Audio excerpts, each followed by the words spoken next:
성경 읽다 보면은 레위라는 사람이 나오는데요. 레위라는 사람 아십니까? 알아요? 친해요? 네, 레위. 구약의 인물인데요. 레위의 후손 중에는 아주 유명한 사람들이 많이 있어요. 물론 성경 속 인물입니다. 모세, 미리암, 또 아론, 비느하스, 에스라, 에스겔, 이런 사람들이 다 레위의 후손이고, 사실 신약 성경에 가도 세례자 요한 있죠. 그 사람도 그 레위의 자손인 아론의 후손이에요. 그러니까 다 레위 지파거든요. 우리가 보통 레위 지파 이렇게 얘기하면 레위와 그 후손들을 말하는데요. 레위 지파, 어려운 말이죠. 지파. 그래서 우린 이게 레위 혈통을 말하는 거예요. 그 같은 핏줄들을 말하는 건데, 우리말 성경에서는 지파라는 그 어려운 표현보다는 레위 자손들 또는 레위 사람들 이런 표현을 쓰고 있어요. 그러니까 좀 이해가 좀 되는 것 같아요. 성경에 보면 그런데 창출레, 이 세 번째 책이 레위기인데요. 거기 말 그대로 레위라는 말이 있네요. 그런데 좀 안타깝게도 레위기에는 레위 이야기가 거의 없어요. 25장에 가면 겨우 2절 있거든요. 레위기에. 오히려 레위기라는 이 말이 더 잘 어울리는 것은 민수기예요. 민수기에 보면 거의 다 레위 이야기죠. 레위와 레위 자손들이 무엇을 해야 하는지 그 이야기를 쓰고 있는 것이 바로 민수기거든요. 오늘은 그 레위와 레위 지파에 대해서 좀 살펴보려고 합니다. 그 레위라는 이름이 처음 등장하는 것은 그 창세기 29장인데요. 창세기 29장 34절에 레위라는 이름이 처음 나와요. 한번 볼까요? 그녀가 다시 임신해 아들을 낳고 내가 내 남편의 아들을 셋이나 낳았으니 이제 드디어 그가 내게 애착을 갖겠지 하면서 그 이름을 레위라고 지었습니다. 보세요. 여기 레위라는 이름이 나오네요. 이 말씀에서 그녀라는 것은 야곱의 아내 레아를 말하는 거야. 레아. 야곱에게는 아내가 2명 있었죠. 누구랑 누가 있었습니까? 이게 그래도 언니가 레아인데 레아부터 얘기해야지. 그죠? 레아와 라헬이 있죠. 예. 내가 너무 장유 유사합니까? 예. 레아와 라헬은 모두 그 야곱의 외삼촌인 라반의 딸들인데요. 이 2명의 딸을 그 야곱과 결혼시켜준다는 빌미로 이 라반이 야곱에게 정말 오랜 시간 일을 시켰어요. 그런데 야곱은 결국 그 2명과 다 결혼을 합니다. 야곱은요, 언니인 레아를 더 사랑했나요? 아니면 동생인 라헬을 더 사랑했나요? 맞아요? 이게 성경에 있습니까? 한번 읽어볼게요. 창세기 29장의 30절, 그 바로 앞인데요. 한번 읽어볼게요. 그렇게 해서 야곱이 라헬과도 결혼했습니다. 야곱은 레아보다 라헬을 더 사랑했습니다. 그가 라반을 위해 다시 7년을 더 일했습니다. 여기 보세요. 야곱은 레아보다 라헬을 더 사랑했습니다. 라고 아예 단정지어서 말하고 있죠. 근데 하나님께서는요, 이 상황 있죠. 야곱이 레아를 사랑하지 않는 거, 결혼을 했는데 아내이긴 한데 사랑하지 않는 거, 이것에 대해서 가슴 아프셨던 것 같아요. 그래서 누가 먼저 임신을 해요?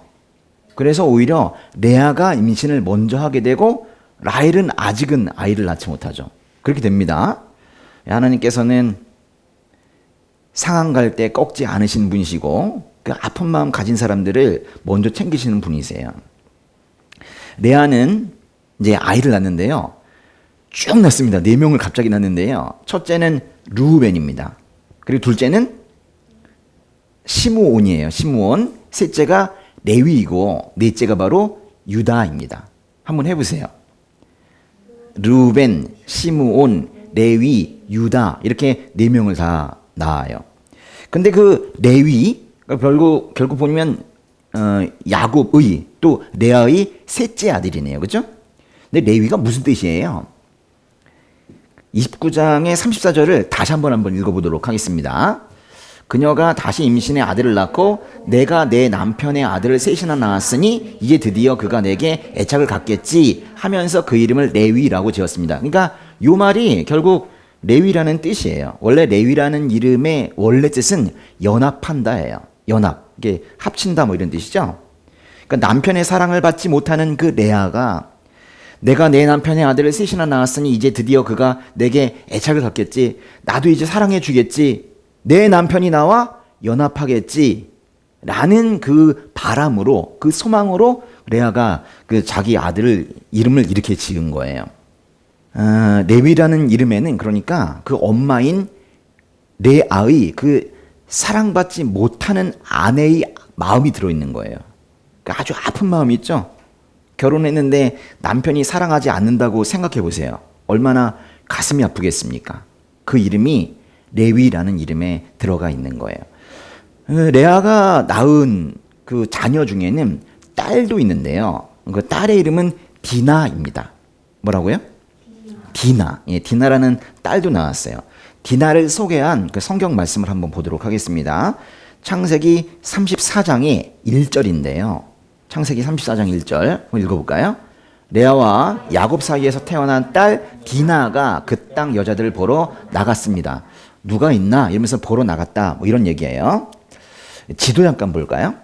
지도에 보시면은 그 야곱의 가족들은 저 위쪽에 있었어요. 이거보다 더 위쪽에 있었습니다. 그래서 밑으로 내려온 거예요. 가나안 땅으로 내려왔는데요. 저 하란 지역에서 여기로 내려왔어요. 그러면서 여기 보시면 갈릴리 바다와 요 사이쯤에 세겜이라고 있는데요. 여기까지 내려왔어요. 여기가 다 가나안 땅이기 때문에 가나안 땅의 어느 한 중간쯤까지 내려온 거예요. 야, 이제 목적지까지 다 왔다 싶을 때 디나라는 이 딸이 여기에는 가나안 여자들은 어떻게 살고 있지? 라고 하면서 이렇게 쭉 둘러보러 나갔다. 뭐 이런 얘기를 하고 있는 거예요.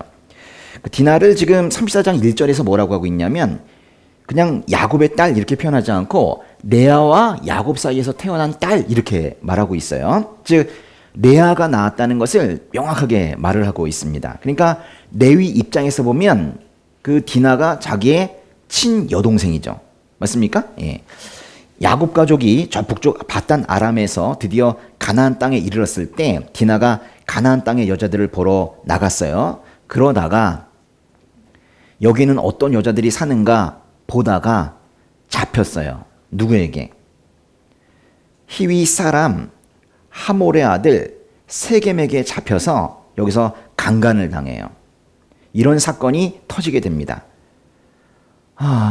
딸이 강간을 당한 소식을 들은 야곱의 태도가 어땠나요? 성경을 한번 떠올려 보세요. 디나가 강간을 당했다는 소식을 들은 야곱의 태도가 어땠어요? 창세기 34장 5절 한번 읽어보세요. 야곱은 세겜이 자기 딸 디나를 더럽혔다는 말을 들었습니다. 그러나 자기 아들들이 가축들과 함께 들에 나가 있었으므로 아들들이 돌아올 때까지 그는 잠잠히 있었습니다. 한마디로 하면 잠잠히 있었네요. 아니, 딸이 강간을 당했는데 아버지가 잠잠히 있었대요. 아들들이 돌아올 때까지 잠잠히 있었다. 이것이 바로 야곱의 태도예요. 야곱은 이 딸이 강간을 당하고 심지어 지금 딸이 세겜의 집에 지금 억류되어 있는 그런 소식을 들었는데 그런 안타까운 소식을 듣고 지금 도대체 야곱은 무슨 생각을 하고 있었던 걸까요? 성경에서 말하고 있지는 않은데 참 많은 생각을 지금 하고 있는 것 같아요. 그런데 레위를 포함한 그 야곱의 아들들의 태도는 좀 다른 것 같아요. 그들의 태도는 어땠는지 한번 읽어보도록 하겠습니다. 창세기 34장 7절인데요. 읽어보세요.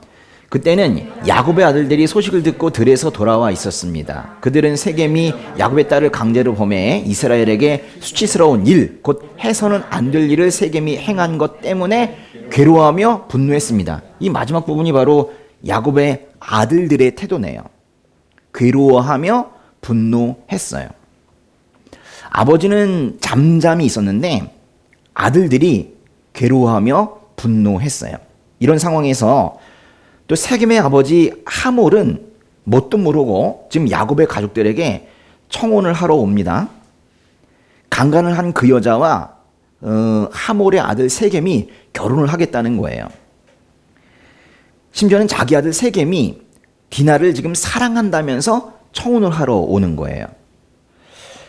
그리고 그 지역에서 심지어는 그 세겜 지역에서 같이 살자, 함께 살자 이렇게 말을 해요. 사실 지금 야곱의 가족들은 이방인이거든요. 저 위에서 지금 남쪽으로 내려와서 아직 거처도 정하지 못한 뭐 이런 상황이에요. 근데 이렇게 내려왔는데 여기서 결혼합시다. 그리고 여기서 같이 삽시다.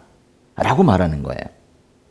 이게 뭔가 아직 정착할 곳이 마땅치 않은 이방인의 가장 약한 부분을 건드린 거예요. 여기 있으면 같이 살 수 있어요. 이렇게 말하고 있는 거예요. 근데 아니면 공격할 겁니다. 뭐 이렇게 또 얘기했겠죠. 약간의 협박인 거예요, 사실은. 제안을 하면서도 협박을 하는 이런 모습이 지금 하몰에게 있었던 겁니다. 그리고 지금 디나는 어디에 있어요? 지금 억류되어 있어요. 세겜의 집에 지금 억류되어 있는 이런 상황입니다. 그러니까 야곱이 함부로 말하기도 사실 어려웠을 거예요. 그 디나의 생명이 지금 세겜의 손에 있기 때문에 함부로 말하기도 어려웠을 거예요. 지금 아들들처럼 함부로 화내기도 지금 어려운 그런 상황이었을 거예요. 야곱은요, 그런데 또 디나만 생각할 수도 없고 그래요. 왜냐하면 가족들이 많았어요. 그래서 다른 가족들을 생각하고 있었기 때문에 그 가족들의 생존을 위해서 이런저런 생각을 하고 있었던 것 같아요. 그러나 디나의 오빠들은 지금 많이 화가 나 있는 그런 상태입니다. 그래서 하몰과 그 아들 세겜에게 이렇게 거짓으로 말해요. 저희는 할례 받지 않은 사람에게 저희 누이를 줄 수 없습니다. 할례를 받으세요. 그러면 줄게요. 이렇게 얘기했어요. 그랬더니 그것도 모르고 또 하몰과 세겜은 그 히위 사람들을 다 설득을 해서 결국 또 할례를 받습니다. 다 받아요. 할례라는 게 뭐예요?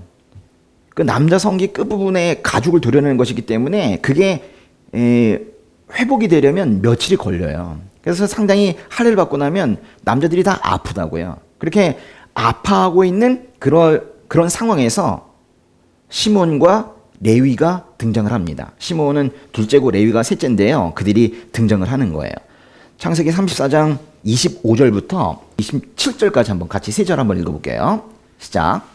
3일 후 그들이 상처가 나서 아픔을 겪고 있을 때 야곱의 두 아들이자 디나의 오빠인 시몬과 레위가 각자 칼을 빼들고 가 평온한 그 성을 습격해서 모든 남자들을 다 죽여버렸습니다.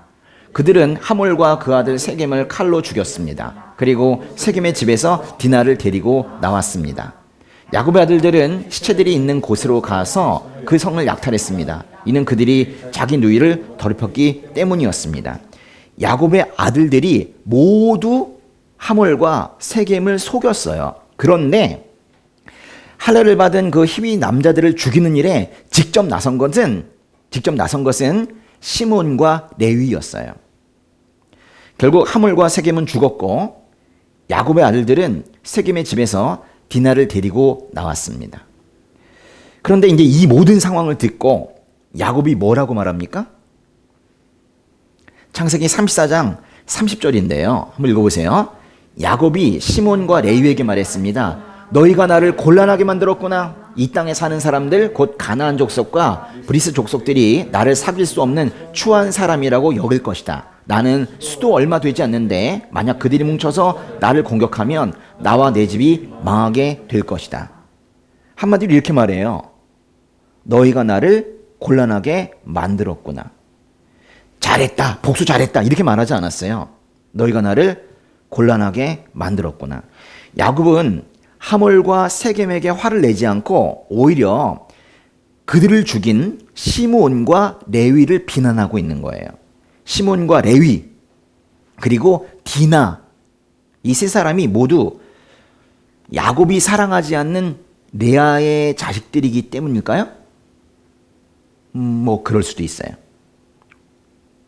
그거는 잘 모를 일입니다. 그러나 그럴 가능성도 있어요. 그런데 야곱은 이번 일로 인해서 이 가나안 땅에 지금 처음 들어왔는데 가나안 땅에 원수가 생겨서 이게 마음이 불편했던 거예요. 이 가나안 사람들이 나를 치면 어떡하지? 내 가족들의 생명을 위협하면 어떡하지? 이런 생각이 든 거예요. 야곱이 이렇게 말하잖아요. 여기 보세요. 나는 수도 얼마 되지 않는데. 이 수가 바로 하나 둘 셋 하는 그 수예요. 수도 얼마 되지 않는데. 만약에 수가 많았다면 뭐 괜찮았나 봐요. 근데 야곱은 우리 가족 수도 얼마 안 되는데 저 사람들이 지금 가난한 사람들이 나를 치면 어떡하냐 이렇게 이야기하고 있는 거죠. 나는 수도 얼마 되지 않는데. 참 여기서 저도 가장이지만은 이 가장의 그 연약한 모습을 보는 것 같아요. 사실 우리나라 아빠들이 다 이러지 않습니까? 하고 싶은 대로 다 못해요. 예, 마음은 있지만 못하는 부분이 있어요. 나는 수도 얼마 되지 않는데 이러면서 어쩔 수 없이 참아야 되는 부분도 있고 누군가가 비난을 하더라도 비겁해지는 부분도 사실은 있는 거예요. 이 가장의 약한 부분이 여기서 지금 보이고 있습니다. 야곱은 딸이 강간당한 이 상황에서도 생각이 많았던 거예요. 야곱은 오히려 자신의 다른 가족들이 이번 일로 인해서 보복당하지는 않을까, 오히려 다 죽지는 않을까, 뭐 이런 걱정도 하고 있었던 것 같아요. 야곱이 좀 이해가 되세요? 시몬과 레이는 좀 이해가 되십니까? 전 둘 다 이해가 돼요, 사실. 에? 다 그럴만해요. 그런데 이런 아버지의 모습을 보면서 시몬과 레위가 화가 난 것 같아요. 너무 우물쭈물하잖아요. 창세기 34장에 31절 한번 읽어보세요. 그들이 대답했습니다. 그러면 그가 우리 누이를 창녀처럼 대해도 된다는 말씀입니까? 저희 그들은 시몬과 레위예요. 그가 우리 누이를 창녀처럼 대해도 된다는 말씀입니까?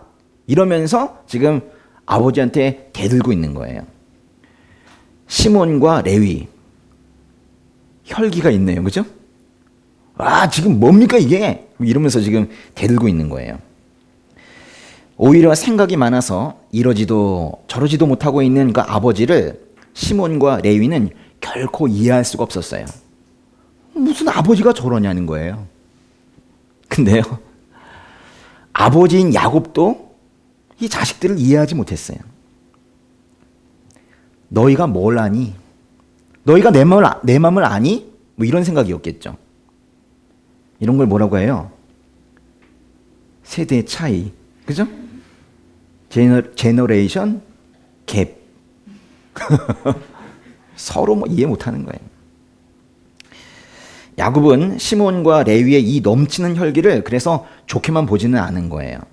딸이 강간당한 것은 너무도 가슴 아픈 일이고 야곱도 어떻게든 해보고 싶었을 거예요.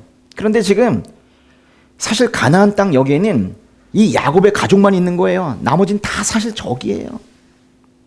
이 상황에서 그 가족의 생명을 책임져야 되는 그 가장의 마음을 한번 보시라는 거예요. 그 딸이 강간당한 건 가슴 아프지만은 이번 일로 인해서 아들들이 거짓 계약을 하고 한 족속을 거의 멸절하듯이 그렇게 한 것을, 그래서 결국 추가적인 죄를 지은 것을 야곱은 잘못되었다고 판단할 수밖에 없었던 거예요. 그래, 너희들의 마음은 알지만 이게 지금 뭐냐 이게. 응? 한 여자가 강간당한 거 가슴이 아프지만 저쪽이 다 죽었잖냐. 이게 뭐냐는 거죠. 물론 저의 이 말도 지금 누군가는 이해하고 이해하지 못할 수 있어요. 그죠? 시몬과 레위 편인가 아버지 야곱의 편인가, 그 정도로 이 얘기는 상당히 어려운 이야기예요. 근데요, 야곱이 죽을 때가 됐어요. 그래가지고 유언을 하는데 아들들을 다 불러 모았습니다. 그리고 이제 축복을 해요. 그런데 시몬과 레위는 한꺼번에 싸잡아서 저주를 합니다. 야, 다들 축복을 받고 있는데 여긴 저주가 있어요. 한번 저주하는 그 내용을 한번 볼게요. 창세기 49장에 5절, 6절, 7절입니다. 한번 읽어볼게요. 시몬과 레위는 형제다. 그들의 무기는 폭력의 도구다. 내 영혼이 그들의 모임에 들어가지 않으며 내 혼이 그들의 집회에 참여하지 않을 것이다. 그들이 분노로 사람을 죽였고 자기들의 마음 내키는 대로 황소의 힘줄을 끊었다. 그들의 분노가 맹렬하고 그들의 진노가 잔인하니 저주를 받을 것이다. 내가 야곱 족속 가운데 그들을 나누어 놓으며 내가 이스라엘 족속 가운데 그들을 흩어 놓을 것이다. 야곱은 시몬과 레위에게 그들의 무기는 폭력의 도구라고 말해요. 야곱은 자신의 영혼이 시몬과 레위의 모임에 들어가지 않고 자신의 혼이 시몬과 레위의 집회에 참여하지 않을 것이라고 하면서 시몬과 레위에게 확실히 선긋기하고 있는 거예요. 저들과 나는 다르다는 거예요. 그리고 야곱이 시몬과 레위를 저주할 때 이렇게 말해요. 야곱 족속 가운데 그들을 나눠 놓으며 이스라엘 족속 가운데 그들을 흩어 놓을 것이다. 이렇게 말해요. 이들은 모여있지 않고 흩어질 거래요.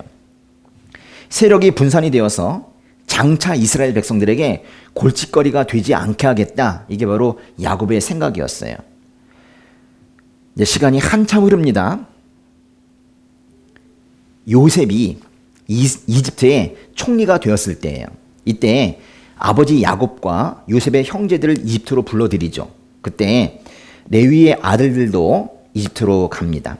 레위가 데리고 간 아들들 이름이 뭔지 한번 확인해 보도록 하겠습니다.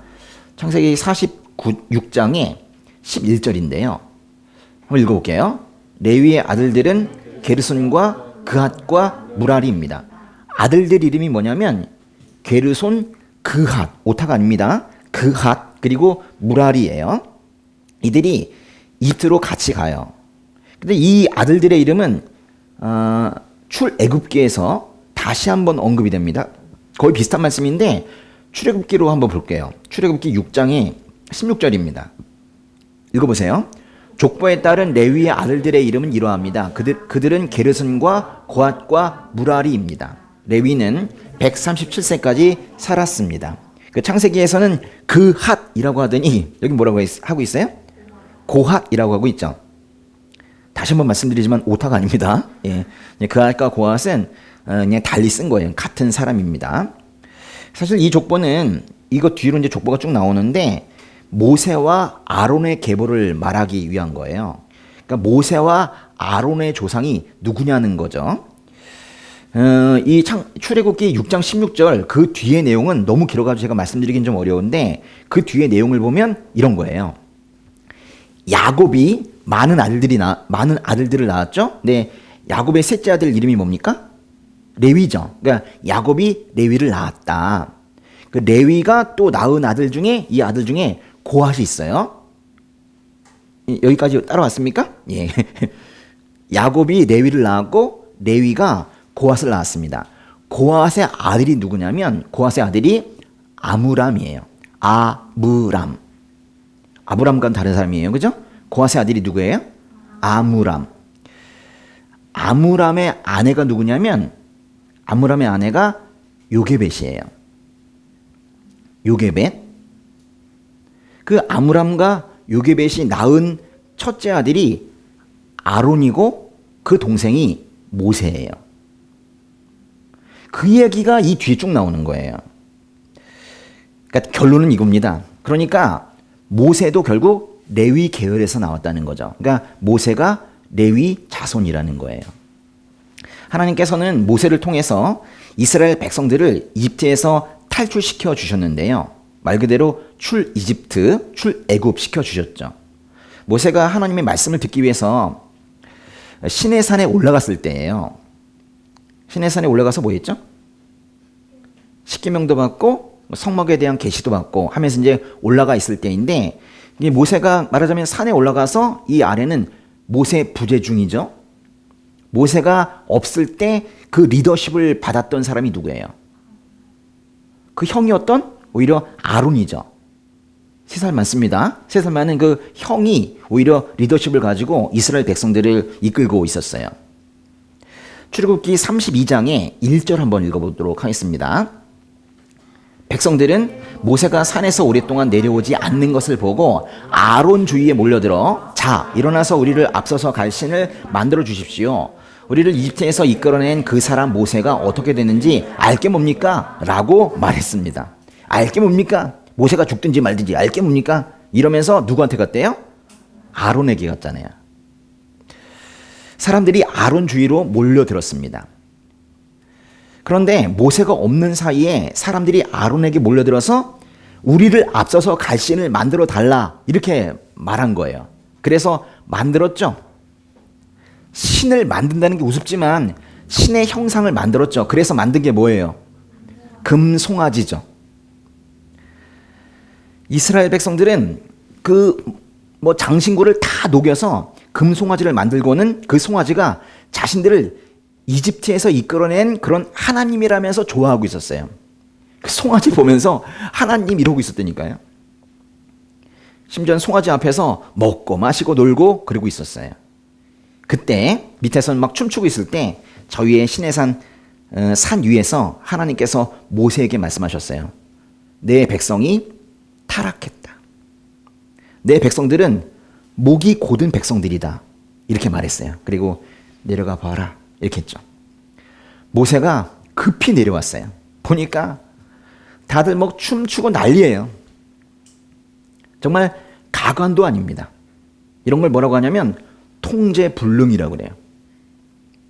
Out of control. 통제불능. 성경 말씀에는 통제불능이라고 나와 있지만은 아무래도 약간의 소요도, 폭동도 있었던 것 같아요. 그래서 이제 모세의 경우에는 이 사람들을 좀 막 너무 들떠 있으니까요. 진압해야 된다 이렇게 생각한 거예요. 그래서 모세가 사람들 앞에서 말했습니다. 창세기 32장의 26절 보세요. 시작. 모세는 이것을 보고 진영 입구에 서서 누가 여호와 쪽에 서겠느냐? 내게로 오라고 말했습니다. 그러자 레위 아들들 모두가 모세 앞에 모여들었습니다. 누가 이 폭동을, 이 들뜬 사람들 진압하겠느냐? 내 앞으로 와라. 라고 했더니 누가 왔어요? 레위의 아들들 모두가 왔어요. 레위의 아들들이 웬일입니까? 예? 여태까지 욕만 먹고 있었는데요. 이 사람들이 웬일이에요? 히비 사람들, 특별히 남자들을 모두 죽이고 그 종족을 약탈했던 그 사람들이 바로 레위의 아들들이에요. 그 사람이 레위이고 그 후손들이 바로 레위의 아들들이에요. 출애굽기 32장의 27절과 28절도 볼게요. 그 다음이죠. 모세는 레위의 아들들에게 말했습니다. 이스라엘의 하나님 여호와께서 말씀하신다. 모든 사람은 옆에 칼을 차고 진영 이 끝에서 저 끝까지 두루다니며 각자 자기 형제와 친구와 이웃을 죽이라. 다음 절. 레위 자손들은 모세의 명령대로 시행했습니다. 그날 거기 쓰러진 사람들은 약 3,000명이었습니다. 많이도 죽였네요. 레위 자손들은 이스라엘 백성들 중에서 우상 숭배에 참여했던 사람들을 다 죽였어요.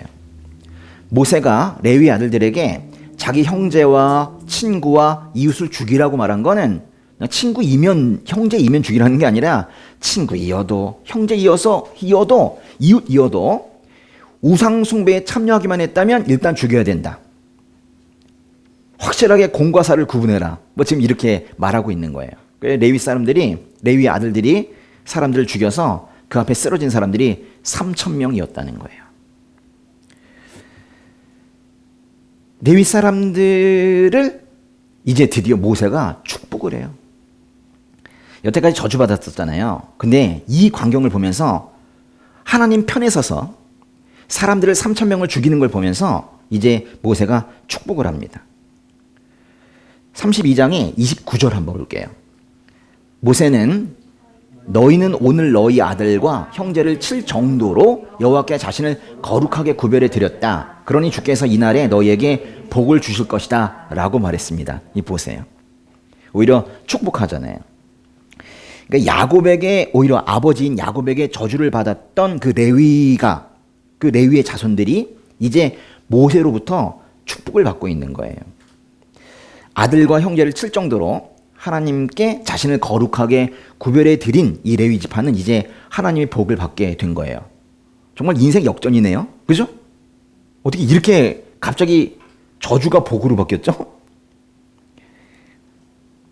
금송아지 사건. 이거는 레위 지파에게 인생의 변곡점이 되는 그런 사건이었어요. 터닝 포인트. 그게 바로 금송아지 사건이었어요. 여러분에게도 그런 순간이 있습니까?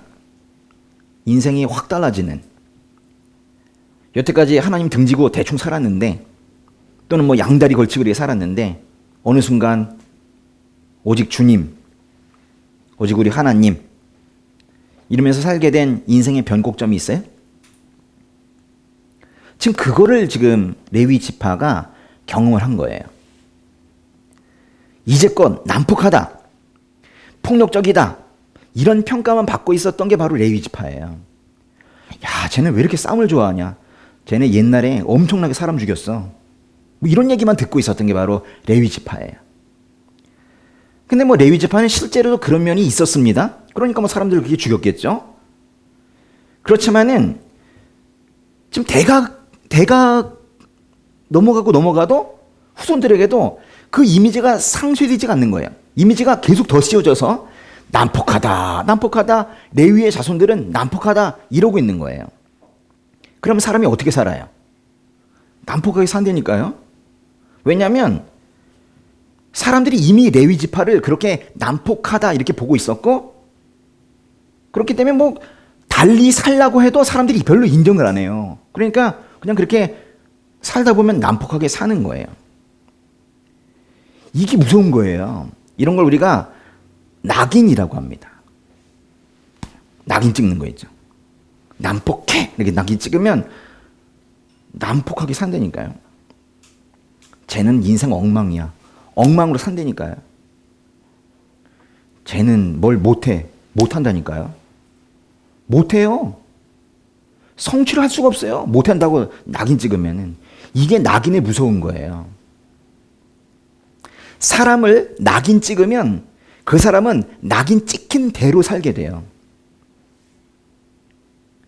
말하자면 낙인 찍힌 사람은 삶의 성장도 없고 삶의 개선도 없이 살아요.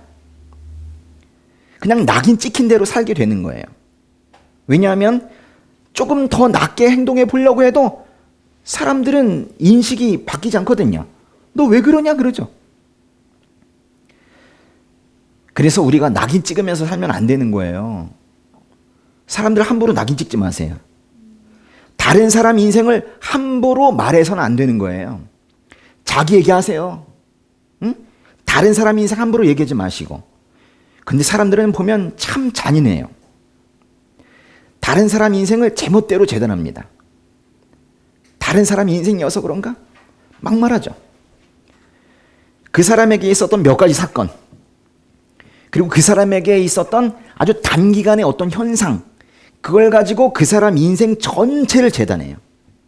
저 사람은 저런 사람이다 이렇게 재단해버리죠. 그 사람이 변할 줄 어떻게 알아요? 그런데 안 봐요. 그냥 그렇게 말하죠. 그러나 그런 낙인 찍힌 사람이라도 하나님 만나면 달라진다는 걸 그 사람들은 모르는 거잖아요. 그렇죠? 아니 우리도 우리가 이렇게 하나님 만나고 달라질 줄은 몰랐잖아요? 이게 뭐야 분위기가? 전 여러분의 과거를 알아요. 응?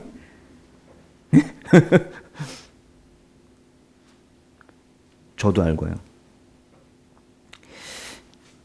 그 인생에 하나님께서 함께 하실 때 그 인생은 이전과는 확실하게 변해요. 완전히 바뀌는 거예요. 하나님은 그래서 누구도 낙인 찍지 않으세요. 사람은 낙인을 찍지만 하나님께서는 낙인 찍지 않으세요. 오히려 아들 예수를 믿는다는 이유만으로 그 믿는 그 자를 의롭다 이렇게 칭하시죠. 그런 어떤 법적 선언을 먼저 하시고 그 법적 선언에 맞게 사람을 오히려 맞춰 가세요. 바꿔 가세요. 지금 그 과정 중에 여러분이 있는 거잖아요.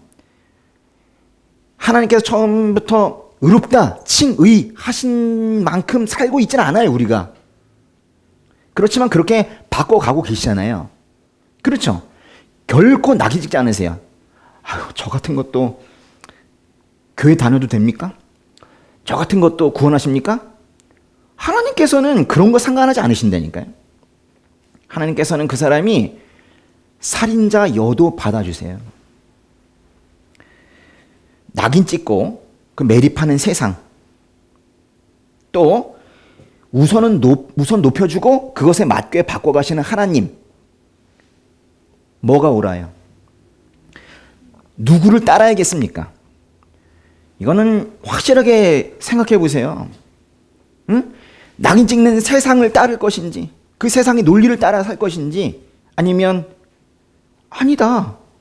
그 꾀지장 그 사람을 그냥 왕궁으로 불러들여가지고 응? 채색 옷을 입혀서 너는 로얄 패밀리야 라고 말하는 하나님을 따를 것인지 생각을 해봐야 된다니까요. 이 금송아지 사건 때 레위 지파는 정말 하나님께 충성하는 모습을 보였어요. 다른 지파들이 모두 금송아지 만들고 우상 숭배하고 있을 때 사실 레위 지파만큼은 그 대열에서 빠져나왔어요. 레위 지파는 하지 않고 있었어요. 오히려 레위 지파는 그 우상 숭배하는 사람들을 심판하는 입장에 서 있었던 거예요. 하나님께서는 바로 이런 거 있죠.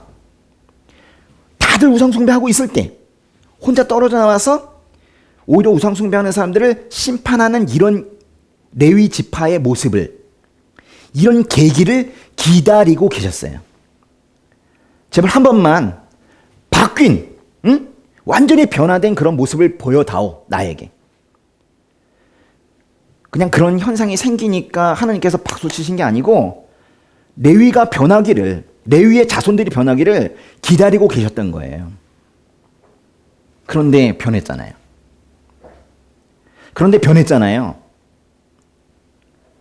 하나님께서 기다리고 계세요. 우리의 변화도 기다리고 계세요. 우리가 변해야 박수 치시는 분이 아니라 변하기만을 믿으시고 변하기만을 기다리고 계시는 분이에요. 그래서 세상의 논리와는 너무 달라요. 세상에는 점수가 나오면 박수를 치는데 하나님께서는 그게 아니라 기다리고 계신다니까요. 변한다니까. 이런 확신을 가지고 기다리고 계시는 거예요. 그런데 참으로 너무 다행스러운 것은 하나님의 그 믿음이 맞고요. 하나님께서 이기세요. 우리가 아무리 죄성을 타고 온갖 죄악을 저지른다고 하더라도 우리가 양심을 정지시키고 이 세상 논리대로 살아가려고 해도 하나님께서 꽉 잡으시면 하나님께서 이기세요. 우리보다 하나님께서 강하시다는 게 우리에겐 그게 희망이거든요. 민수기 3장으로 한번 가보겠습니다. 하나님께서 이제 드디어 모세를 통해서 말씀을 하세요. 민수기 3장에, 이건 좀 긴데요. 6, 7, 8, 9, 10, 5절 한번 읽어보도록 하겠습니다. 시작. 레위 지파를 데려다가 제사장 아론 밑에 두고 그를 돕게 하여라. 레위 지파 사람들은 회막 앞에서 아론의 일과 온 회중과 관련된 일들을 돕는다. 그들은 성막에서 봉사하는 사람들로서 회막의 모든 물품들과 이스라엘 백성에 대한 일들을 돕는다. 레위 사람들을 아론과 그 아들들에게 맡겨라. 그들은 이스라엘 자손 가운데서 그에게 아주 맡겨진 사람들이다. 너는 아론과 그 아들들을 임명해 제사장 직분을 수행하게 하여라. 다른 사람들이 접근하면 죽임을 당할 것이다. 이 말씀은 그 지파별 인구 조사를 하면서 특별히 레위 그 사람들의 임무를 지금 말하고 있는 거예요. 그 레위 사람들은 두 가지 중요한 임무를 맡았어요. 일단은 여기 나온 것처럼 다른 사람들은 성막에 접근하지 못하도록 막습니다. 그리고 하나님께서는 이 레위 지파를 들어 쓰셔서 이제 성막에서 봉사하는 사람들로 부르신 거예요. 순서가 매우 중요해요. 이들이 히윗 사람들을 죽이는 그런 죄를 저질렀지만 이 사람들의 변화하는 계기가 있었던 거예요. 무슨 계기가 있었어요? 금송아지 사건. 이 계기가 있자 하나님께서 됐다는 거예요. 이제 드디어 이들이 변했다는 거예요.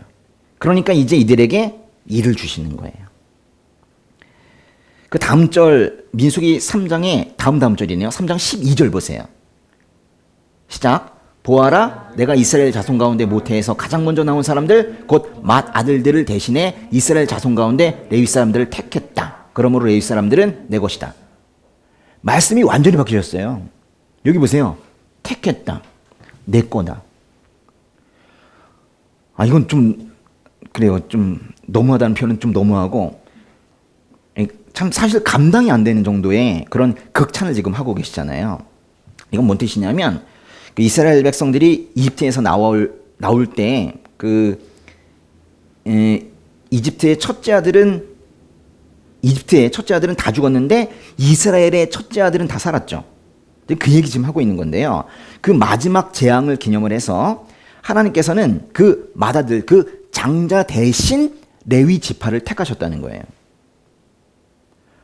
이스라엘의 맏아들을 대신해서 레위 사람들을 택했다. 아니 그동안에 난폭하다, 폭력적이다, 죄인이다, 몹쓸 사람들, 뭐 이런 평가를 받고 있었던 그 레위 사람들에게 이게 웬일이에요. 그렇죠? 그 다음 보세요. 민수기 8장 10, 이거 다음 거 볼게요. 민수기 18장 21절 한번 읽어볼게요. 내가 레위 사람들에게는 이스라엘의 모든 11조를 그들에게 유산으로 주니 회막을 섬기는 것에 대한 보상이다. 이건 뭔 뜻이냐면 일만 시키시는 게 아니에요. 지금 일을 주시고 거기에 보상도 하시는 거예요. 지금 레위 사람들에 대한 보상이 뭡니까? 아니 이 사람들 살아야 되잖아요. 그러니까 다른 지파들이 드린 11조가 있는데 그것을 레위 사람들에게 보상으로 준다는 거예요. 그 레위인들이 성막을 나르고 회막에서 제사장들을 돕는 일들을 하는데 그것에 대한 보상으로 지금 11조를 받게 되는 거예요. 그러면 레위인은 이런 거는 받는데요. 11조 이런 거 받는데 정말 땅은 못 받나요? 그 분배되는 땅은 없었는가? 없었어요. 그렇죠? 그러니까 레위인들은 그래서 레위 지파는 땅이 없어요. 그럼 보상이 그럼 11조가 다예요? 한번 보세요. 하나님께서 하시는 말씀을 보면 좀 놀라운데요. 그 앞에 절인데요. 민수기 18장 20절 한번 읽어보세요. 여호와께서 아론에게 말씀하셨습니다. 너는 그들의 땅에서 유산이 없고 그들 가운데서 어떤 목도 없을 것이다. 왜냐하면 내가 이스라엘 백성들 가운데서 내 몫이고 내 유산이기 때문이다. 정말 엄청나네요. 레위인들에게는 땅이 유산으로 주어지지 않는 게 맞아요. 그 대신 하나님께서 그 당신 자체가 레위 사람들의 몫이고 하나님만이 레위 사람의 유산이라는 거예요. 전 그래도 돈이 좋은데요. 저 하나님 말고 전 그래도 땅이 좋은데요. 이러지는 맙시다. 네? 이건 정말로 엄청난 선언이에요. 하나님 당신 자체가 레위 사람의 유산이라는 뭐 그런 얘기예요.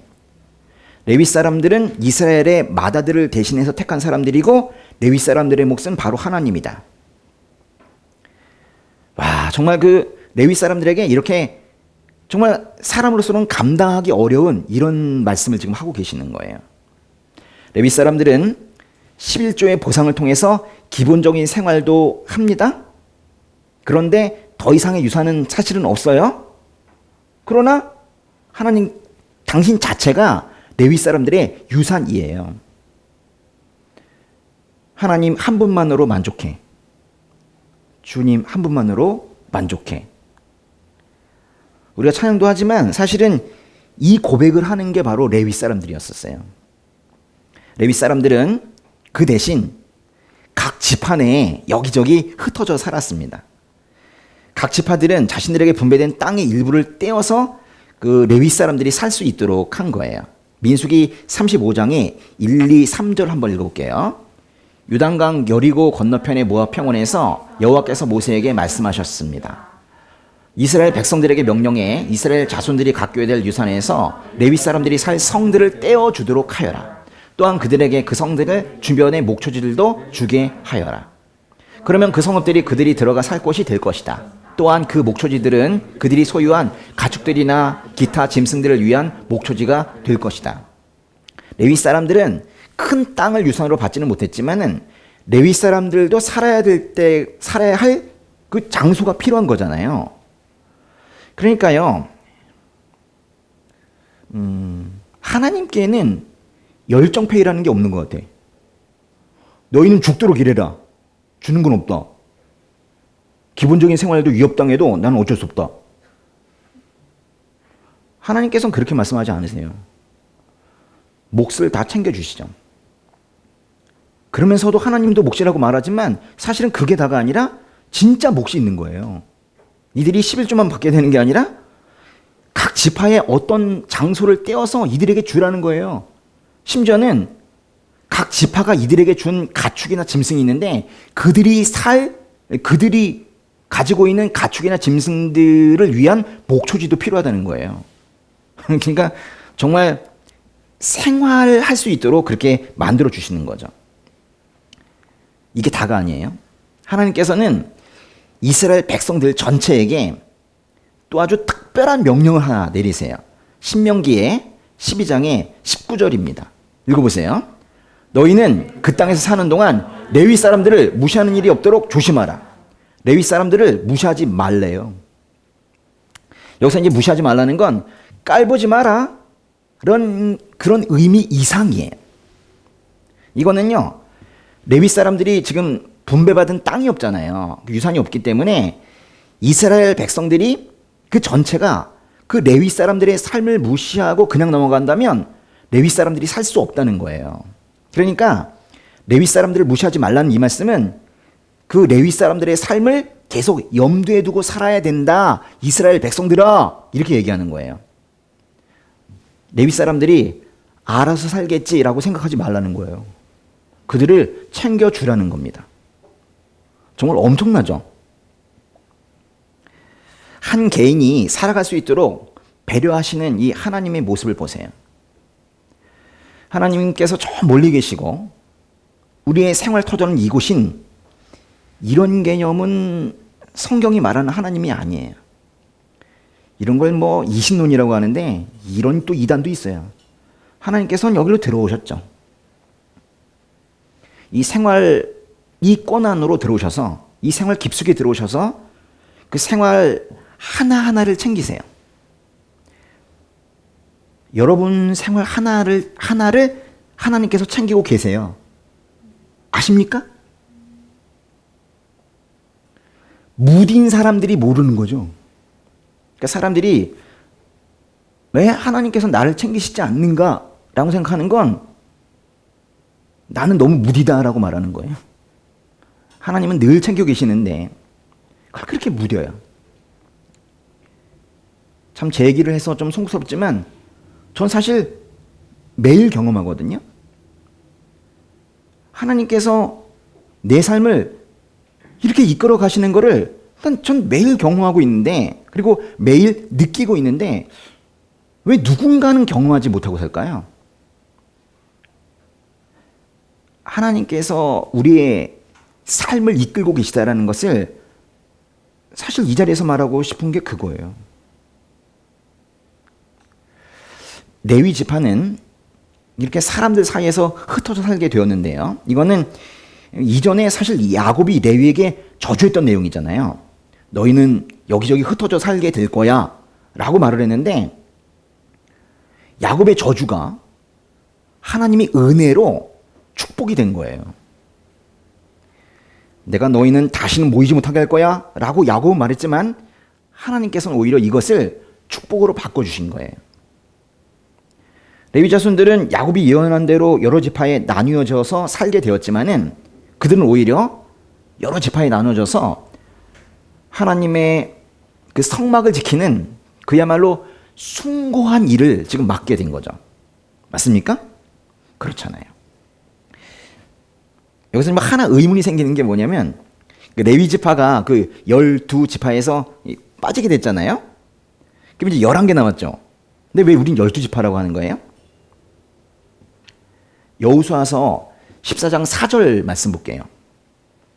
요셉의 자손들이 두 지파 곧 므낫세와 에브라임으로 나뉘었기 때문에 레위 사람들은 받을 몫이 없었고 다만 거주할 성과 가축 곧 그들의 재산인 가축을 위한 초지만 받았습니다. 요셉 지파가 므낫세 지파, 에브라임 지파, 두 지파가 되어가지고 레위 지파가 빠져도 12지파가 된 거네요. 그렇죠? 야곱의 아들로 태어났으나 이스라엘의 12지파에 들어가지 않고 오직 하나님의 소유가 되었던 레위 지파의 이야기를 지금 하고 있는 거예요. 12지파에도 들어가지 않았지만 오직 하나님의 소유가 되었던, 하나님께서 내 거야 라고 말씀하셨던 레위 이야기를 지금 하고 있다고요. 근데 이런 이야기를 하다 보니까 이 레위 사람들이 뭔가 하나님의 그 특별한 은총을 받고 있는 것 같아서 기분이 좀 괜찮은 것 같아요. 예? 하나님의 특별한 은총 해봐요. 이걸 지금 레위 지파가 받고 있잖아요. 여러분이 받고 있는 것처럼. 지금 누구 얘기하고 있는지 아세요? 은근 지금 레위 얘기하고 있는 것 같은데 사실 그리스도인들 얘기하고 있는 거예요. 사람을 마구 낙인 찍는 것이 이 세상입니다. 저 사람은 이런 사람이다. 이렇게 정의해버리죠. 그리고 그 인생이 어떤 상처를 입건 상관없이 실컷 낙인 찍고는 버려요. 세상은 냉혹합니다.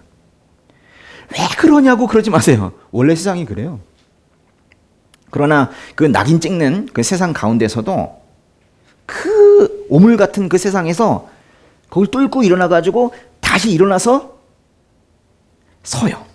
그게 바로 그리스도인이에요. 왜 세상은 이런가 그러지 않는다니까요? 오히려 거기를 뚫고 나와서 온전하게 서요. 그게 바로 크리스천입니다. 하나님께서는 사람들을 낙인 찍지 않으신다고 그랬어요. 난폭하다고 소문나 있고 자기 아버지로부터도 그렇게 저주를 받았는데도 불구하고 우리 하나님 아버지께서는 레위를 낙인 찍지 않으셨어요. 마치 용서할 기회를 어떻게든 찾아보려고 하시는 것 같아요.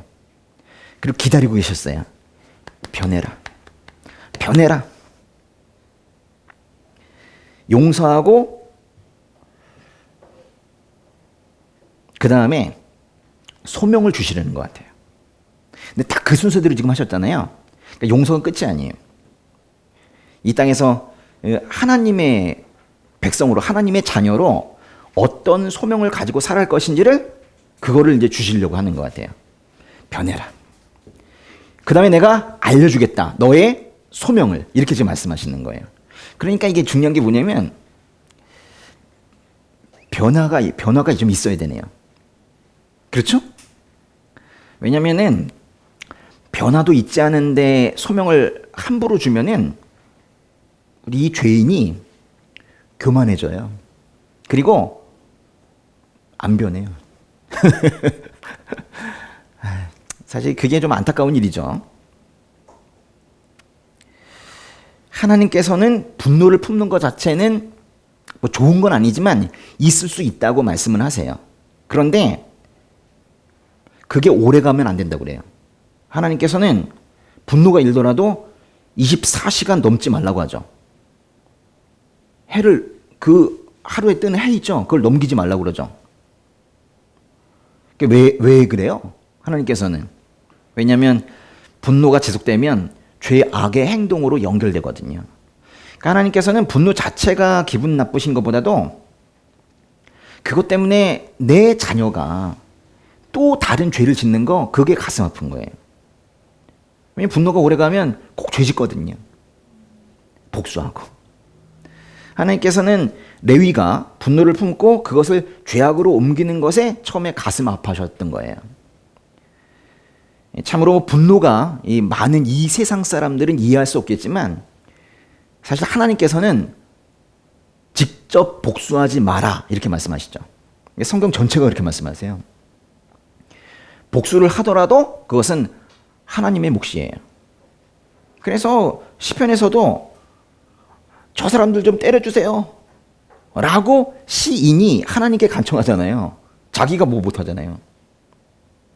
다윗이 어리석은 나발을 직접 죽일 수 없도록, 미치광이 사울을 직접 죽일 수 없도록 하나님께서 나발과 사울을 처리하셨어요. 그런데 레위는 자기가 직접 복수를 했죠. 손에 피를 묻혔어요. 그렇게 죄인으로 태어났던 레위가 역시 죄인으로 태어나서 죄를 지었죠. 그러니까 뭐 난폭한 레위 뭐 이런 수식어가 그렇게 잘못된 것도 사실은 아니었어요. 그러나 하나님께서는 금송아지 사건을 통해서 하나님에 대한 충성을 새롭게 보여준 레위를 특별히 선택하시고 레위로 하여금 예배자가 되게 하셨어요. 요즘으로 치면은 레위야, 너 교회를 지키고 교회 이 예배 지금 사라지면 안 되거든. 이 교회 예배를 도맡아 하는 사람이 되거라, 이렇게 말씀하신 거예요. 살인자 레위를 예배자 레위로 바꾸실 수 있는 분은 우리 하나님밖에 없으세요. 세상은 어떻게 한다고요? 버린다니까요. 근데 하나님께서는 정말 이 엄청난 변화를 이루시는 거예요. 물이 포도주가 되듯이 아예 형질 자체가 바뀌어요. 그죠? 살인자 레위가 예배자 레위가 된 겁니다.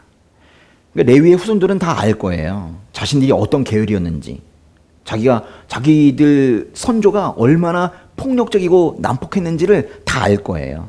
우리가 우리의 과거를 알듯이, 우리의 흉측한 모습을 알듯이 레위 자손들도 자신들이 어떤 계열인지 다들 알고 있었을 거예요. 하나님께서 금송아지 사건을 계기로 레위를 회복시키셨던 것처럼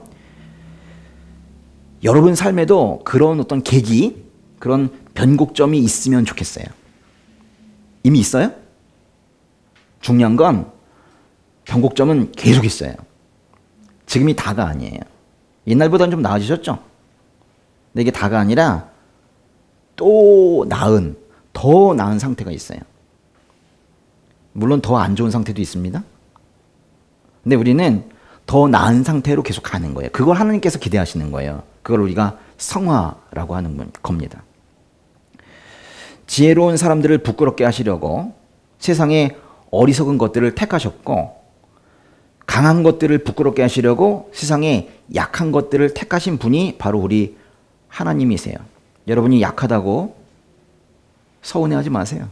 오히려 그런 사람들을 택하시고 들어 쓰세요.